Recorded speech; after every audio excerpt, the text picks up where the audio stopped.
What's up, guys? It's Zillion Frogs back again with an OD review. This time we are going to be taking a look at the Age of the Primes Fugitive Waspinator. Now, I love this figure, first of all, I'll say that. And that's mostly just due to the character, and I love the character, but, I mean, it's still a pretty decent toy. So, yeah, obviously this is from the animated universe. I like how they're still, doing the various universes, even though it's not technically a legacy anymore, that we're still getting stuff like animated, we're getting Armada, it's honestly really cool. But it's from animated universe. He's the retool of the Legacy United Bumblebee figure, which I wanted to get. I just couldn't find any in my area, and I mean, the more I looked at them, the more it was mostly due to clear plastic, and it just kind of showed a lot. But since I saw this figure, and honestly, I'm much more of a Decepticon guy, even though in the show he wasn't a Decepticon, but he has the Decepticon logo. If you can see that, I don't know if you can, but yeah, I mean, kind of shows.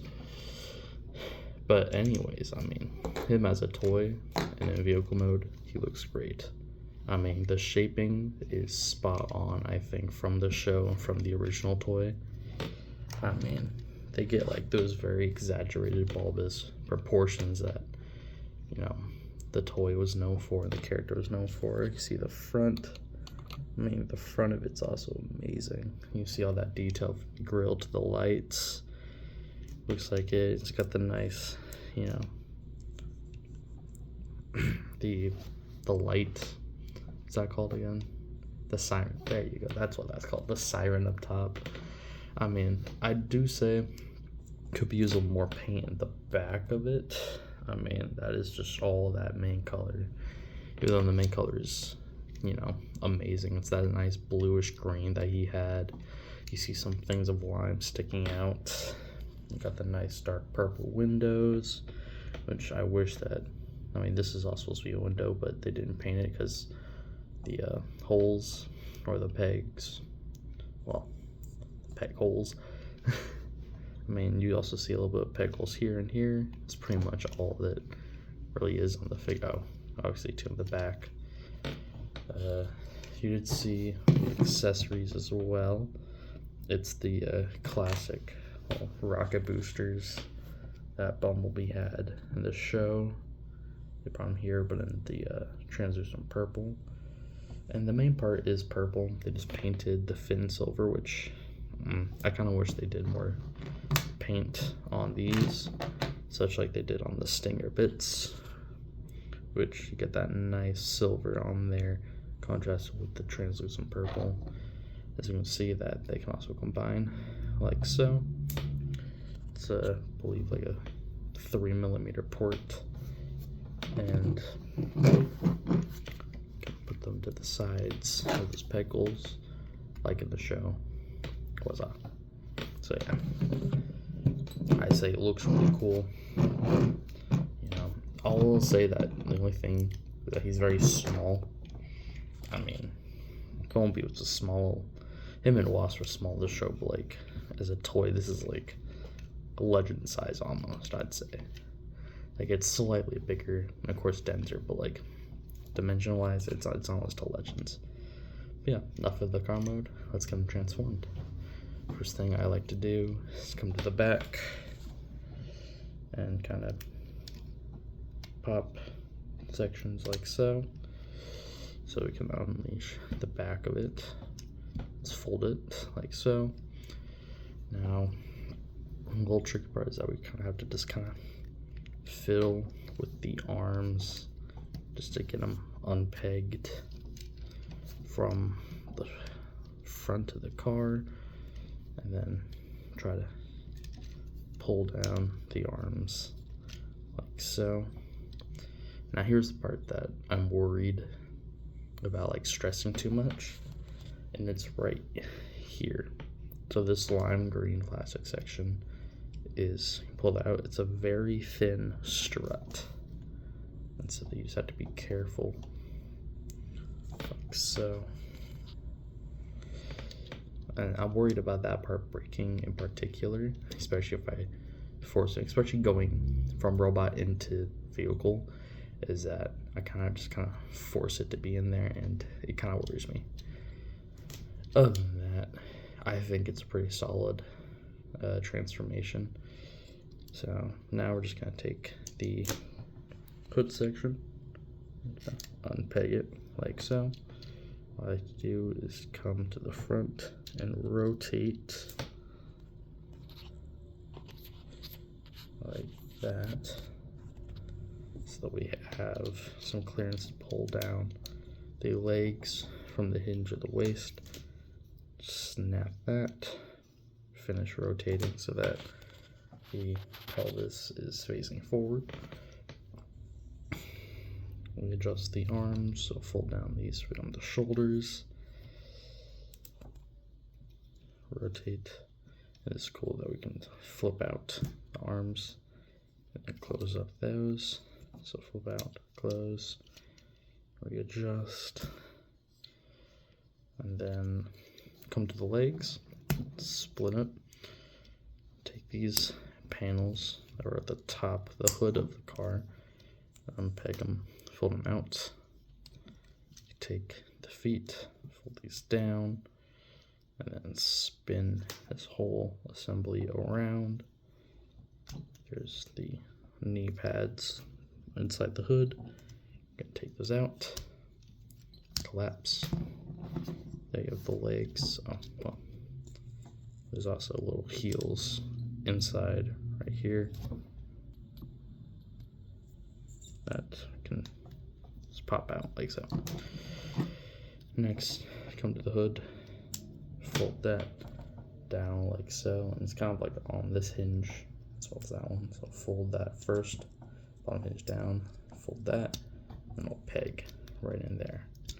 So to push up the arms, and then here we have Wasp.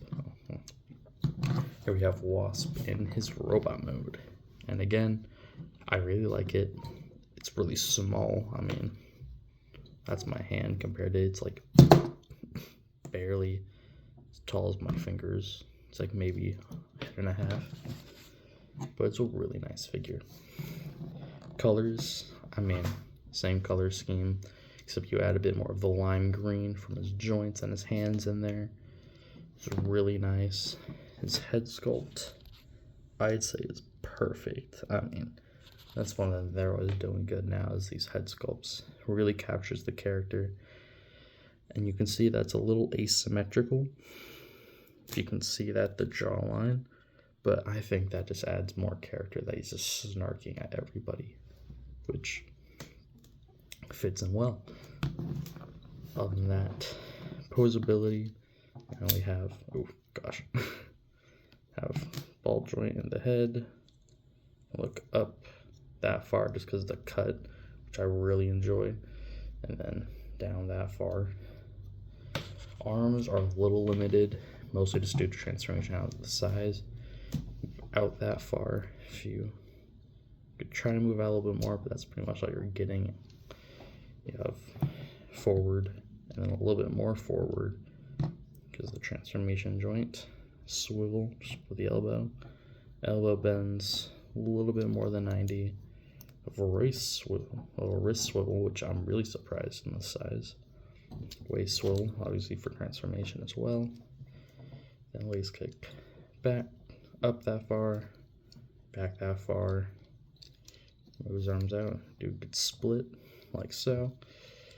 Really good bend at the knee too.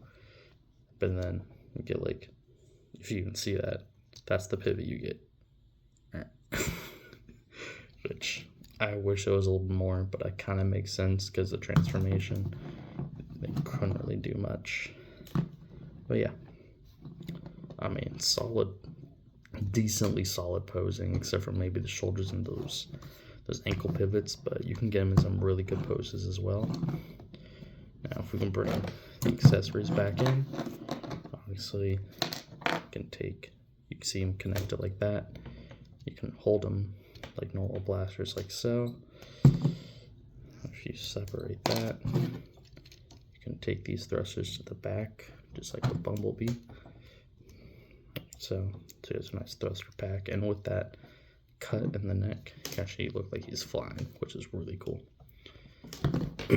Now you're wondering, or maybe wondering, how we connect these guys, because it's not a 5mm port, to the hands, like in the show. Well, what you do is flip open the panels, then flip the fists back in, and that will show that there are some tiny little pegs right for these guys. And you can do them single, you just have to like angle them a little bit like that. They're a little bit downward though, but that's for a good reason. So that's how they look single. It's a little weird, but that's alright, because what you're really supposed to be doing is point them first upward once you get, you know, the fist flipped around, like so. Then we can turn the bicep, and then fold it out, or rotate forward the shoulders, and you can peg these guys in, like so. And that's how you get the double stinger look, which I really enjoy. This is actually really cool. I mean, do I wish it was more built in like the original toy? Yes. Can they do it probably at this size? Probably not, without it like breaking the first time I try it. So I really like this. It's a good way to keep the functionality in play from the first toy, and it just looks really cool too. But yeah, you can kind of like a kneeling pose, like so. It's good enough. But yeah, I mean, that's really cool. And overall, great figure. I would absolutely recommend you buy him. Just be a little careful with, you know, the struts, and of course clear plastic, because like his front chest clear plastic, his whole back's clear plastic. And so I will be, well, not his whole back, this is an insert, but the chest especially, I'd just be a little careful on the fragile bits. I mean, just be careful and mindful. But other than that, I think he's a great figure. I highly recommend him. And yeah, that's pretty much it for Age of the Primes Wasp. And yeah, I think that's pretty much it. This has been Zillion Frogs. Like, comment, subscribe, and I'll see you guys next time.